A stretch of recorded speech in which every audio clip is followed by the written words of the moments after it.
I don't know how many times I've run into people who will say, well, I don't need to go to church because, God is everywhere. Right. And then I want to say, like, well, what do you think I think about God? Right. Like, do you think I don't think that?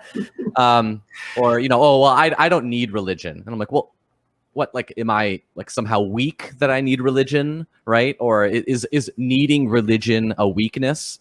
Right. I think that, we have this common saying, spiritual but not religious. And I think that there's something good there, right? I think people are recognizing that there is a deeper spirituality that exists beyond the borders of, let's say, a formal institution. Like, there's nothing wrong there.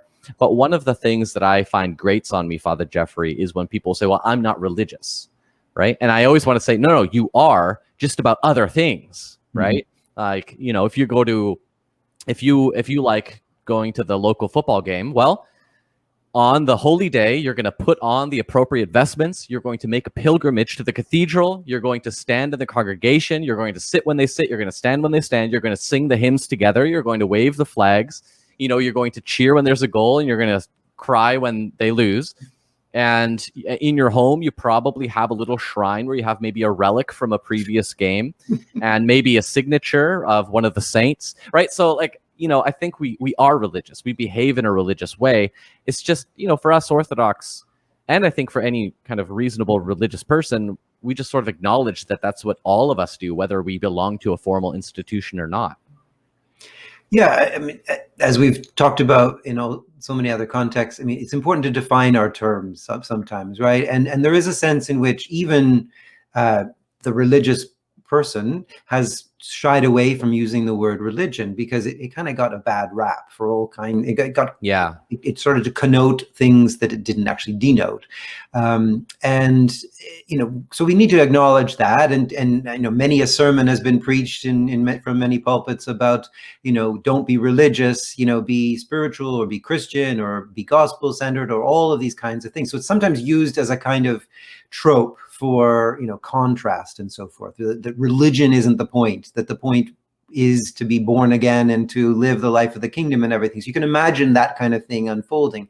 So it's not surprising that other people have kind of picked up on this and said, okay, well, I'm spiritual, but not religious. And then you get this thing about, well, God is everywhere. Why do I go to church? Well, my retort to that always is, well, there's water everywhere. We know the composition of the atmosphere and so forth, but it doesn't mean you don't need to drink, right? So, ultimately, that's what it's a kind of concentrated place. When we go to church, we go to liturgy, we're more deliberate about what we do there, precisely because we need to live this everywhere and always and so forth. The same way I drink water because I'm not able to kind of extract that from the air around me as I move around and so forth. And that deliberateness is what the word religion ultimately, kind of is all about, because it's a Latin word. It comes from the word or the verb for binding, right? And so your point is quite right, that all of us are bound to something,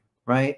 And we're either bound to things that we are unconscious of, and most of us actually are, regardless of how consciously we're trying to work on something else. But and really the whole of our life should be about interrogating that. What am I bound to? What are the things that hold me? What are the things that, in most of my actions, when I'm not even thinking about it, I'm living my life towards that. And I think sadly for a lot of us, we are bound and very religious about, consumer capitalist society and all of the things that entails. So that can be our religion, but we might consciously have these other things that we bind ourselves to. Could be brands. There's a lot of people bound to certain brand names, and will, the latest product, or whether it's fashion or technology or whatever, they're bound to that. Or you mentioned sports teams and so forth. Well, the idea of being deliberately committed to and bound to something like our faith is that we know that these things are habit forming, right? So that we go to church, not because that's the only place God is, or that's because that's the only place we exercise our faith.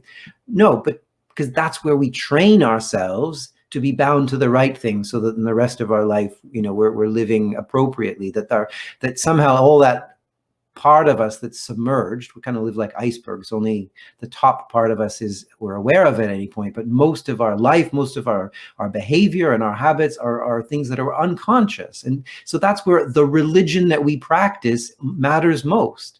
I will respond and live in my life unto that thing that I am bound to. And so the Christian life is about saying we need to be very deliberate about making the thing that we're bound to a person, Jesus Christ and his life. And we come to liturgy, to the sacraments, to the church, to the community life there, to the proclamation of the scriptures, to living that story in a way that we are bound to all the right things, so that when we go out into the world, we're living that, accordingly. And our first reflex in any situation is to think along the lines and act accordingly to that which we're bound to, rather than simply as a Pittsburgh Steelers fan or a late modern consumer capitalist culture, pawn that most of us are, or whatever else that we happen to be bound to. So religion should be kind of reclaimed as a positive thing. It's about saying, what do we bind ourselves to in this life? What is the thing that is our ultimate